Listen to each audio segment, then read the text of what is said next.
Who is Ntim Fordjour? To say that the national way enye Krabiase Chief Inspector B Ekasa Ombrado on Tutunanu. It is the president MPP for we don't respect anybody in this country. MPP for MPP for MPP for they don't respect anybody. They don't respect anybody. If the MPP truly respects Ghana Mra, okay then MPP MP or tam ballot paper or parliament shenenum or really to say gam. MPP for they don't respect anything in this country. Only thing they can glorify is thievery. MPP 4% Ntim Fordjour beko. Now what me akwachira dia. That is MPP 4 eto cocaine. Some me na me Ghana man penin ne. Ntim Fordjour na nam ho. Na Afenyo Markin, Ashan Lelen, akwade nam ho. Oh no, by now me in agum. Kofra ukro hini no front mamra. Sasani ebu maya. Can Ntim Fordjour go to America and do this rubbish? Intellectual stupidity has actually crowned the brains of these so-called politicians we have in this country. Mawadri nyaduma, Ntim, madri nyaduma. Eti misamo national security mon kwache no.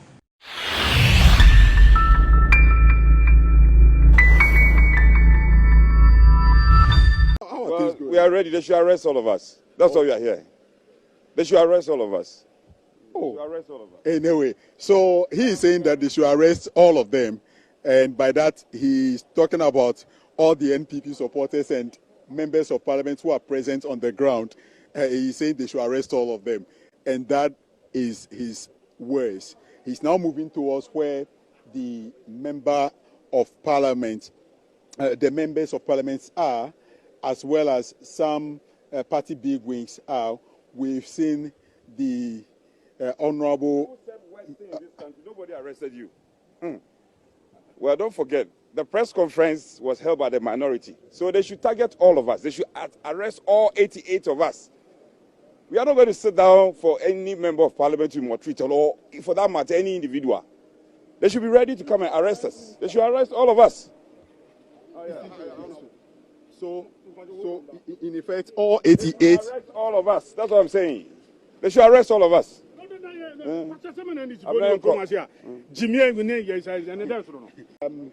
Nanabi. Speaker Ben release you. They should arrest all of us. All of us. Nanabi, don't you think? I mean, we are a country of laws. Country of laws. But sitting member of parliament. Then you bring people here armed to the teeth. Certainty. Then they should arrest all of us. What is Reverend cannot be made an example.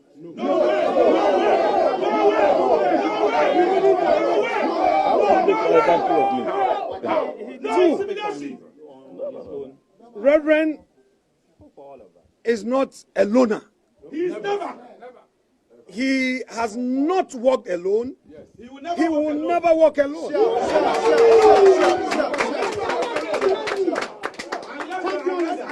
And he spoke for the minorities. A ranking member, of course. As a caucus, we have our various committee heads. And he is the leader of the Defense and Interior Committee of our caucus. And he speaks for the caucus. And he expresses the views of the caucus. So nobody should make any attempt to single him out and try to come here, intimidate him. He walks through this unfortunate valley of the shadow of death, but he will fear no evil. Because he walks with his God and the strength of the mighty 88 behind him. So please, government officials, enough is enough. Enough is enough. Stop it. Let's engage. We are political actors. Let's assure the people that we are ready to uphold the promises of the Constitution and democracy. This must stop. Thank you very much. What has been the compensation? We're engaging over there. What has been the compensation? You are live on TV. You are live on TV. Nobody can cover anyone. Truth will stand. Thank you for your prayers. Thank you.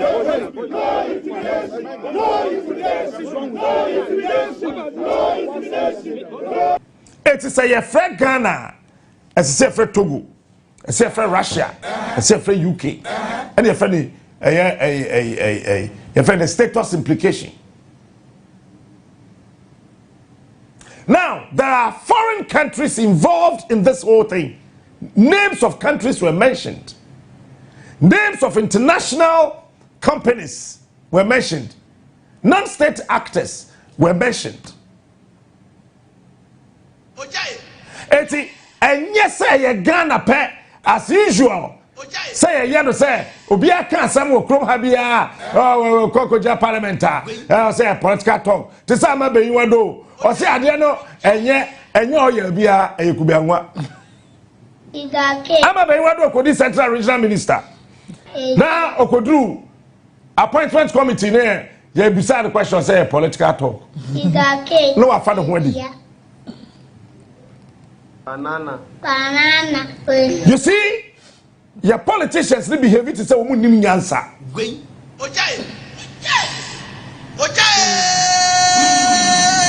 Politicians they behave to say we need answer.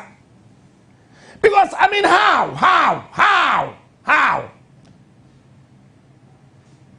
Say post for the catch us here wo vie.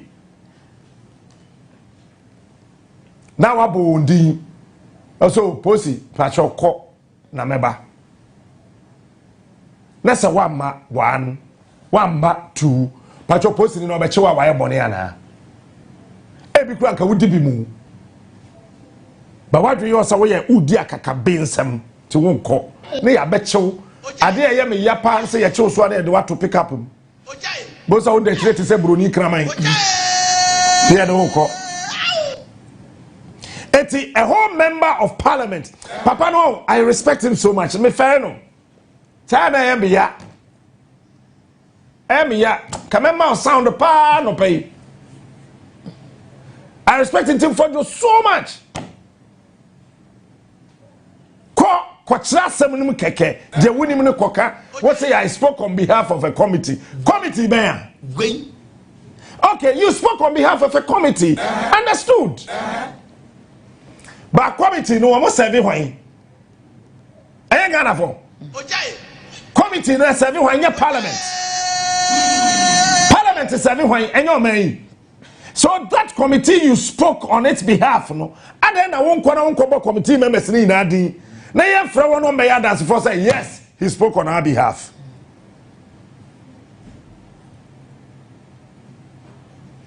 Mitie neti wu. Na na hoya mesre.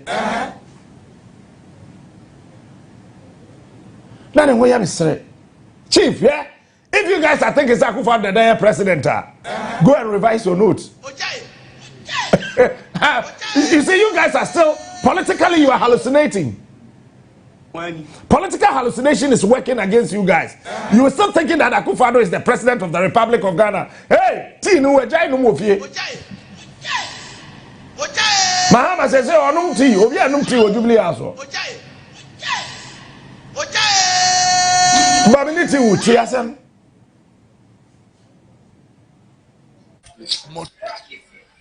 These things were happening maybe in the 80s and 70s, but not now. But I think former defense minister here, a number of things happening here is not strange to you. Because my time, I will not allow that. I will not allow that people will batch into somebody's house to use Rambo style to arrest the person. In those days, I will not allow that. It happens. If it came, not a point to equalize. I want to tell you something. If it came to my attention, I would never have allowed that. Okay. It doesn't matter who the person is. I will never have allowed that type of thing. And I'll say, Sanka any timer. People. And can you do your best so that Rambo style? Make it almost 17 men holding weapons with 5 pickups. Metwem wa haya AK-47. Mendu National Mosque. Haya. Rambo ben na chenwe. We kwa de say Jackie Chan. Bibini Where Jackie Chan? Me say ya me na me ya Bahama. Ka we James Bond. Me donya me. I am profofi say amembuo And you say a political partyism. No. Abraham is a political science. But I remember when you political partyism. There be NC. Now you tell us, you say a whole national security. Invite you. What's it day? Menko. Really? Rawlings. Commission invited no. He went. He appeared before Rawlings, Echo National Reconciliation Commission. Win him. Time now, about Rawlings Dino. There were some lawyers that time who advised him not to appear because that was not the proper way of inviting a president to appear before a commission. Let me sit here and say it. How Rawlings was invited was wrong. But that time, no, you feel say MP before as a Ghana, so we could bulldoze our way through and treat and maltreat anybody anyhow based on our own whims and caprices. It's a fair do, baby. No. What happened was that I see a subpoena Rawlings. So subpoena and I do Rawlings. He went peacefully. Okodu National Reconciliation Commission. Why has I video that? Okay.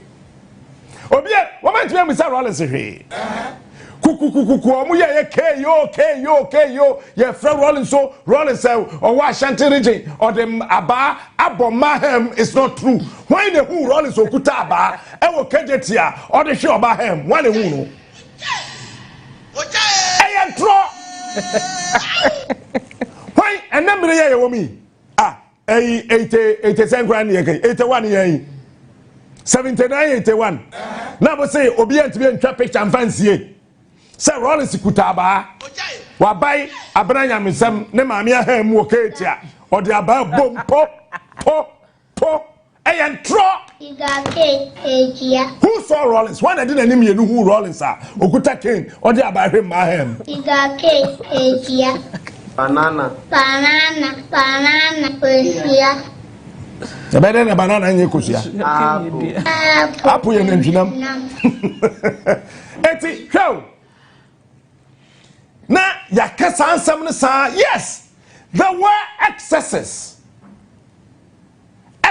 by revolution, but nobody saw Rawlings with his two eyes. So, kuta by Obahem, no dia no. Ubi. Did you see Rawlings do that? Did you see him doing that? But you can't say the winning political power. Abeka Honti and Ntim correct it. Why? It's Rawlings Koko Druwa.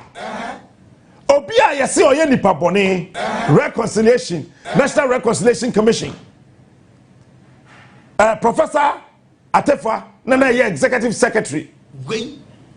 Emma Wamu, a whole appeals court was a Supreme Court judge, and then chairman near there. A Roman software, your friend saying, Archbishop Pamabakel, and we now so Rawlings could do her. They couldn't ask him anything. My name is a producer, I bet my video now. It will be a time with Rawlings because if they had asked Rawlings any questions, Bia, Kobe, the one who say, yes, I was the leader of the revolution, but some of the things that you are talking about, attributing them to me that I executed. I knew nothing about it. I know nothing about them. But the National Reconciliation Commission, after the noise throughout the length and breadth of this country, could not ask Rawlings anything. They were not even able to solicit something vital from them. They ended it up with Hosaife and Adebuga. What's my papa dear? When you me papa, Totonano, I was a minute. Me peneba. So what it means is that nanka Ntim Fordjour obetimi yakọ peacefully na 88 mwadi nachi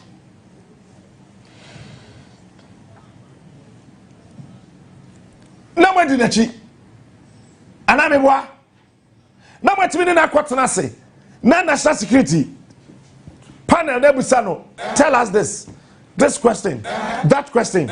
Honorable, thanks so much for coming. Watch this. J. Kufuor time. Smiler. Any Smiler Brahma and police in Bana no Kawukra. Ye kwachi chachuchi kata wasoro dem no. Oh, I don't know. Anamurafi. I am not rationalizing legal faults. I'm not trying to rationalize anything. But I'm only trying to bring in certain things that has happened in this country related to this particular issue. And can make me inform me minority, no. But sometimes when you belong to the minority, your brain becomes minority. You become minor in thinking. Sometimes you become minor in thinking. Ntim Rawlings, National Reconciliation Commission. Watch this video. Your full name, sir? Your full name, sir. Which one name Rawlings? Swear by the Almighty God that the evidence I shall give before this commission shall be the truth, the whole truth, nothing but the truth. So help me God. Thank you, sir. Please, may I back your chair? Thank you. This is a real witness in his evidence. Sir, please give your full name to the commission.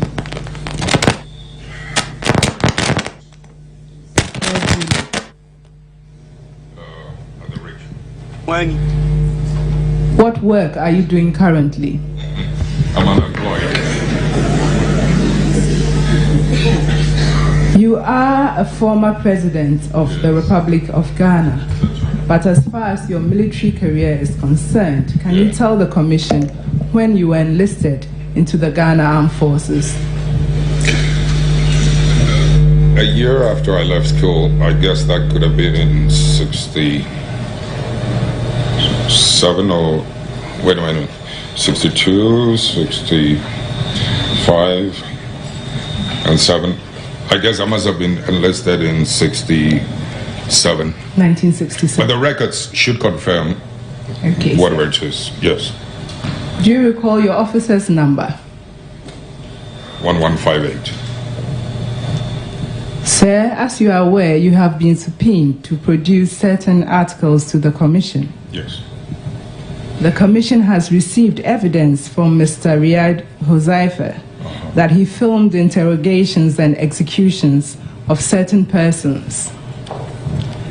The commission now requests that you produce to it these film recordings made by Mr. Riyad Huzaifa at the interrogation and the killing of Corporal Halidu Jiwa, Lance Corporal Andrews Bamfusa Kodye Ado, and others at the Air Force Base, Accra, on or about March 1984. If that was his claim, the closest I came to seeing anything near to what you're describing was an interrogation of one of the dissident groups. Prior to that was when some of them were brought from the Brong half of Sunyani region, offloaded. Then there was a Malik on the floor. I'm talking about the tape. And the next scene was, what you call it? Sir, it's, the commission is asking that you produce it if today. I'm trying to tell you that I don't have it. You don't have it. What I'm telling you, what I know about it, I have seen excerpts of it, but I cannot produce it. It could either be with late Warrant Officer W. Tete, between him and the security apparatus or broadcasting, I don't know. Sir, kindly go ahead and tell us. Yes, what I saw. What you saw. Yes, it was mainly an. It must have been an interrogation. Of. You see, they did not. When Rawlings appeared before the commission, nothing came out of it. He said it, bam. Or say, hey, madam, shut up and stop talking. Shut up and stop talking. But Rawlings' body language, Victor Smith penalty, I say. Now, Miss Bisa Victor Smith is one that me. So Rawlings, he do what them with the three more and a bit saying, and not me. Look, Nina say, Mini, I don't have it. It should be between GBC, Ghana Broadcasting Corporation. Any one other officer no bondino. I saw excepts into Mini. Did we do anything to Rawlings in this country? Kufuor did zilch. He could not have done anything to Rawlings. A year so Rawlings ni Kufuor Ntim say pano. Or two for the friend who says here one after one question. You think we don't know? We know. Say one time say ke wo akunta no or area Santini ba. Or two for so down for Pani Rawlings. Etu yende. Had you any air con okay wo yeah I say to your boss na yeah wa appear so happy so abawi National Reconciliation Commission Ntim and Twinsuo bi afi Rawlings producer opa forward no pa na nkwoto ho obewie no ono akra bi se o mesa mawie opa yi bi fi so na wo ho kwoto ho obekwa akohu no no kra bi se so wawie so. Based on this, even a former president of the Republic of Ghana, the longest served president in the Fourth Republic, appeared before a commission. You invited him and who is Ntim Fordjour before the national security?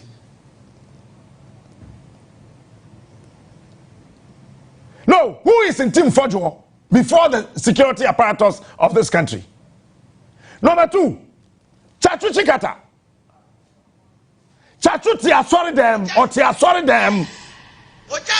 They are small bribe and no sule nomine some ladies in there been personable bumudi because they say hey now you can't some MP before. So no me na some this for. They were sent. Chachu sum yankopon Ghana for your story say we love God, we are worshiping God. Say na ye ni so. But I never come me pay when Yami who say, now me pay Christianity who say, Christianity is the only religion where the worshipped lives in the worshipper. So wherever you are, you can worship God. When it comes to Christianity, the worshipped, that is God, lives in me, the worshipper. It is a watching me and now the big question to wherever I am, I can worship my maker. I don't worshiping. Mama ko Israel kwato ntama gugu mukom no. Sama ko Israel makwato ntama gum kom and am the bomb pie no. Etwem enkrasesem. Gwen.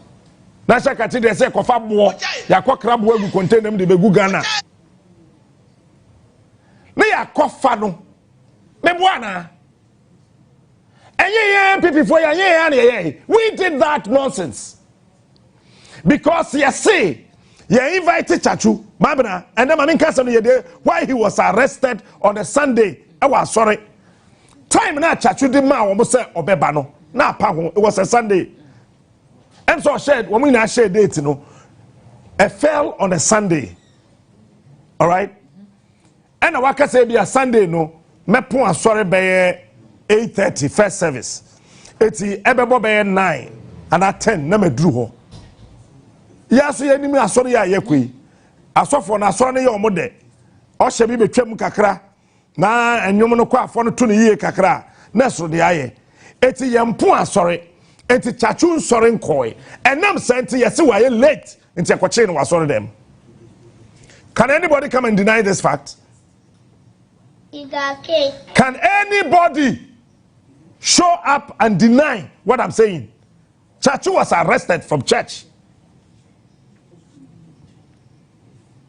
Now it was normal. Mebwa. President John Dramani Mahama. No, you're sitting vice president. Now I must say, aeroplane be attacked in Huasem. A committee was set up by the president, John Evans Fifi Mills, to investigate. John Dramani had no option as a sitting vice president. He appeared before that committee. Abua Papo. Ono Abua Papono. Ono Abua Papono. Etminya kukudro. Etro krata de command Shraj. Edibiko Office of the Special Prosecutor. Sir John Dramani Mahama, wedi president ewo Ghana ha. Edi vice president ewo Ghana ha no. Yentwene yudodododo. Enfani kono nko yinsama no. John Dramani Mahama, as a former vice president, a former president, obliged and appeared before the commission. Yay. So who born dog? Therefore, with all respect, if I should say, who is Ntim Fordjour?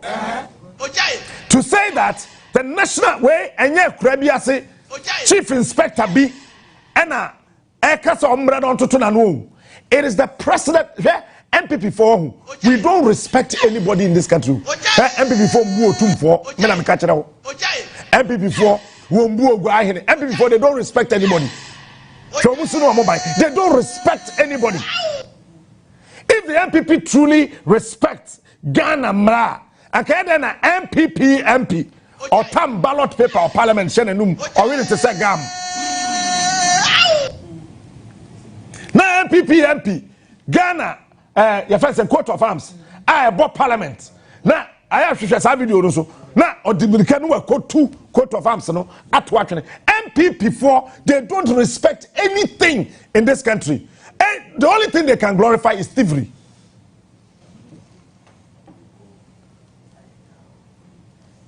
Yay. Mahama appeared.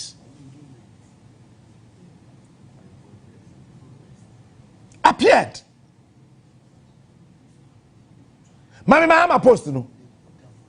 They're not trying. They're not kind. Also, my attention has been drawn to an allegation made at a press conference by an honorable member of parliament, Reverend John Ntim Fordjour, regarding 2 suspicious flights arriving at the Kotoka International Airport suspected to be involved in drug trafficking and money laundering. Government takes all allegations seriously.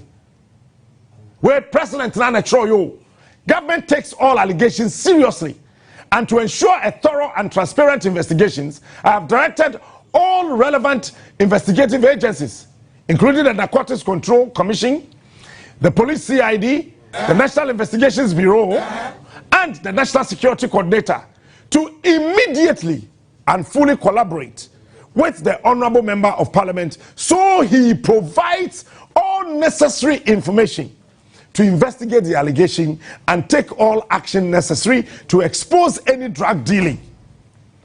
We will maintain zero tolerance. We will maintain zero tolerance for using Ghana as a transit or final destination for drugs or drug trafficking. The NIB made a high-profile bust of drugs last week with a street value of $350 million. It is a CIS MPP 4% Ntim Fordjour beko. Now what me akwachira dia na chese MPP 4 eto cocaine. Ojai. Hey, chese mo na mo to cocaine no. Because we Jomama ni tribu kra wa sempa. Me ya bi kodwa it's an order. Hey, sa agro bi na mudi o ha ne ye pasumdwe amemo fu na ye pasumdwe amemo fu no. Oh, Mama Pinancy. I will just order the national security, the NIB, go and arrest him. Whoever stops the arrest that person too.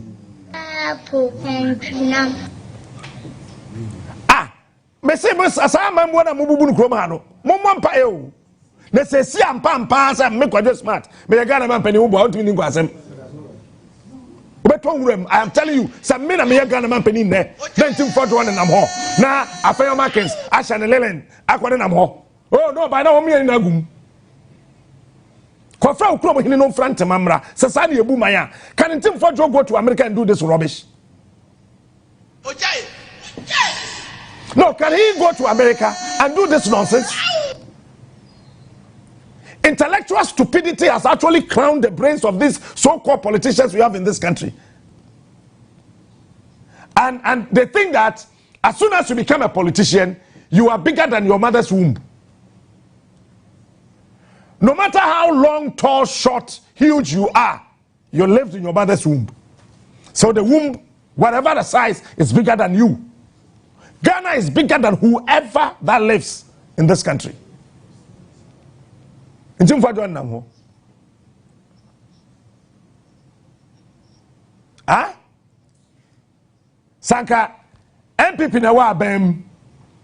Ena NDC ni ye penachi ni say ya.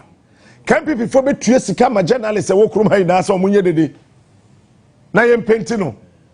Nipa ne black. Say na be ya na pre bebubu. Yetimi akwa akwoche no. Ade MPP ni me ye pa ye sikatia gidi na kasa. It's why kwasi afofan the defend MPP.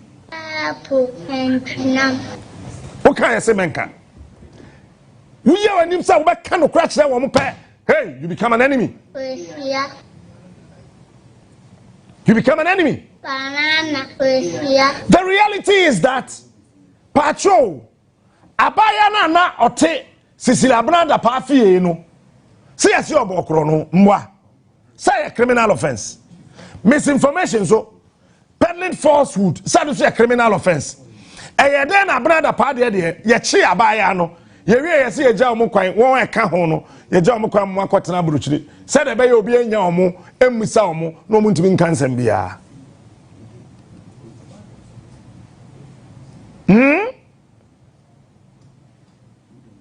When there was sika de demo a onima no Cecilia so onim sika na woni fie ho no onima no it is anka me ye won anka me kase na me wi ahwe sa onima no wotimi hu sika na wo na ano a na bi ayira obetimi ehunu ba sisi da pass sika na wo fie no onima no nto ade no hu se bi ye $1 million wey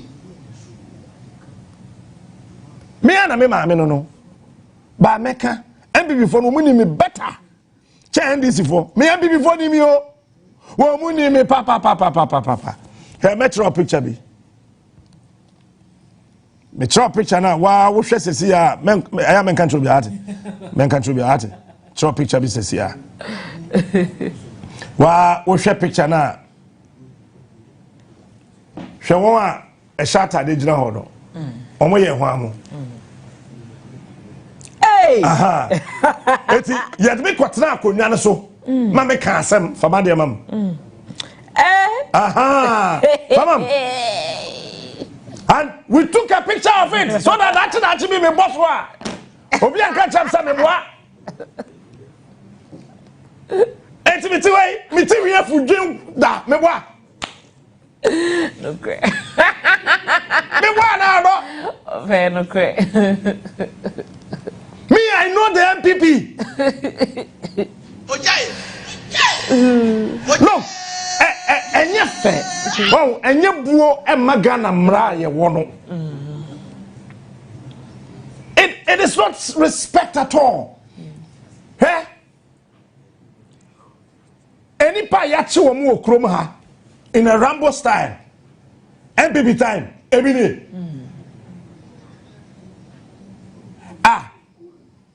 And I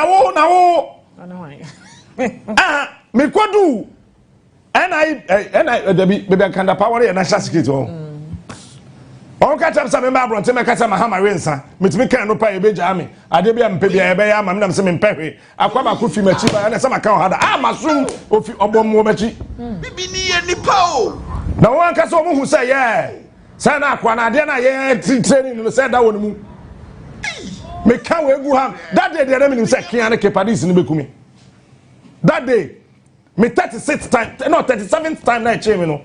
Edu baby, I was afraid. Cause me am here no. Mr. Lawyer for see from. I say captain, I'm the lawyer, get out. Mr. Lawyer for who? Oh, national security. Captain, I'm the lawyer, get out. Mr. national security for no. Second apanamu. That day. I say we are gonna hey na ya boa no manum. So we bra office wo be no mo nyina. Nipa be 8. But there wo me ye lock say na me nkuta pen impo ka me kum one. Ma me so mo kum say na me wo pen, just a pen. Nonsense. All because of what? May ye have a story. Say corruption e koso habo. Eno ye chime. So when nyansa nya document na me won na abeje. Ye chime. What way you say kwakasa mahama no nsa? Ma boda mana. Are you guys crazy? Eno mechi ye bom sotro mechi. Me se sa akwa no ba bia me hye no bia me pra no. Eno I've said it all. Me say baby a me hye akwa no bia wa ono oni he wutime nka wa so dem kura me ma so ho me do nyame metam guitar pra wo. Michelle Pentecost convention say me proud. Don't come. Going. Remember when we said the national security when me 8 years before I saw you be. Abodam. Going. The uye pa can say. Baby a me share bi akwa me plan peche. Sa so turn up me remfin da. Ataro here what's that me proud. Do ya me. What's that me proud? Mabra oh she me sutro bi wo machi pa akwa mi wo o kasa kro we dey kokko sutro bi asa akwa ne bo me no wo awo machi wam sam mahama no ye odan oye mini me hu so no monsa aso me nkwa ka me nkwa gina bonche nkwa ka so no monsa. How can I say that? Jubilee has a had any. Me na me drive you car na ba ko na be sin ko. Me nko a me ho kire no no. Car se ho ina ya de be chimi o. Emu taxi, emu Uber, den ya be chimi nko a me kire ni. Me nko a me na me drive no. Wo ha be hu me na me drive no.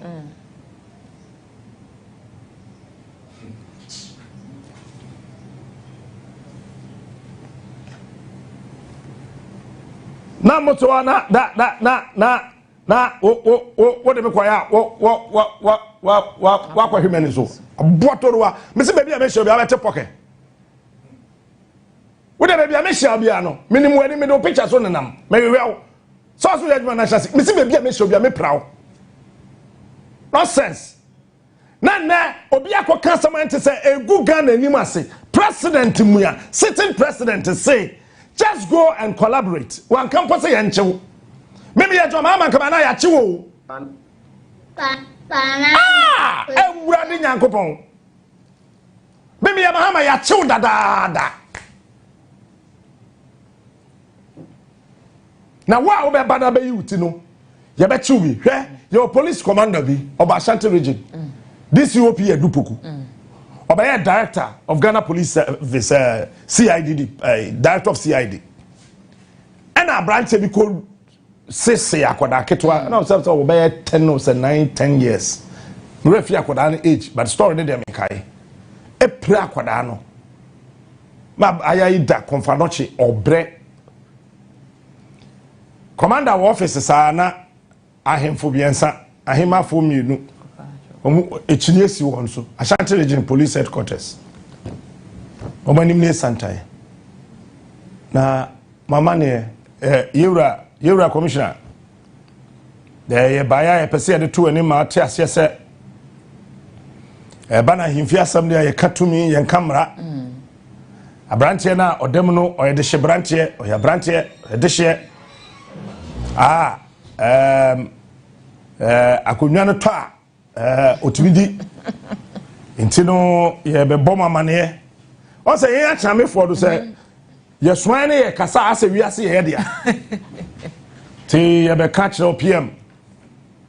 Na abaya no da ayasabia na ho kabia no ye betua. Sure. Ye be hwe no school. Sure. Ni bibia. Sure. Na waye de shibranti ntino. Sure. Na ye sre na wayi na maye. Sure. Na ye na kofie na ye na akokasa. Sure. Manati ase. Sure. Said what the first one say I make control no. Sure. Ena edupoko de ne pen wo table no so sa. Me dey me wa adwuma mu. Na me producer friend Sami K. Sami baby obi adabro, yam nchira.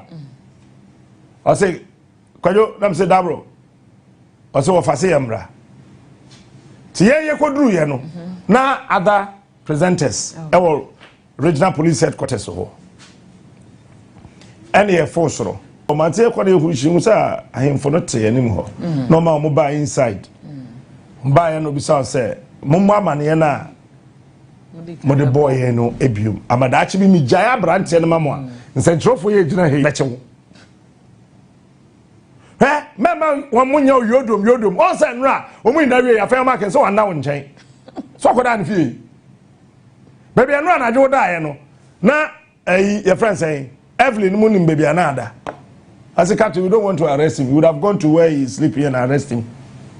Baby anada no munim. Omuye no niti ono kwada dem. Wonim say yodom ho. Yes say ba o me yan we ne bioma. Operating mate so akwa Central Region. He is smart. Central Region MPP MP say oh aye popular mo ye tu woni Afenyo Markin. The competition is between Woni and Afenyo Markin. It's more doing yaduma that they are doing you in.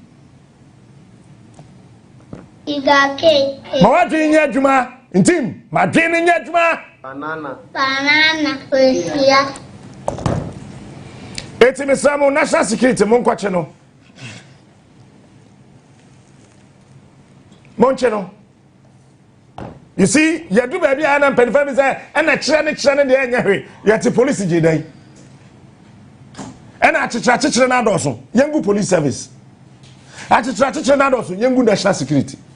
And we yes and you better. Because sir, Nana Kwame ya dia yencheno. But Ntim Fordjour ya dia yenjano. Me toy Ghana Revenue Authority. Yes, me kasado no. Your friend nipa 7 and a table. Yes, me brother me year in Samano. Me minti, omo the same letter. And be on him away jet. What him away a gentleman? Friends say I never as my mechanic boy. Me who hinti, you omo letter be on him away a jet. Emma auditors go good things so. Our angel headquarters I will say. Angel and the quarters on finding crata in Amra near him. Why? Because Captain Smart take us our angel. Omo told me some say. Kanoma so 17 what they are me say ane a dine sit and try hills no wa what they are me say ane one now see me say ane do you see so me say me amedia one I see me say ane okay but for do so me say me amedia one I see me say ane okay unya sika wo he na mi so papa samenta yira what is that aban announcement send the samenta yira e wo me ho banana oh captain that's no mi ya sika wo he wo hwe me sabe mi twi truck ah o se there bi eti watch me abetena ha na obusam say mi ya sika wo he ne si dan what is that aban samenta yira ma ya say ye hwehwe na bi wo me ho or say there be. Now it's okay. If you want to know how I built my houses, go to court. Some started if I was na course na ba honorable answer now all the me my fa call ni p no better. Now we call now we yaba me to be almost 2-3 hours. Omo ye calls sa on by say captain. You have to go with them to the police headquarters to write a statement. And I'm saying offense man. And who statement? My bro. And I make a quattro. My offense is a messidine. Matoka. MPP are there, the Chrome Hadono. Now, what can someone say? Cocaine nearby and a buying crop 1 air tons are cocaine. Koyano, I was in Johnny. Mutri Sonoma Pampa.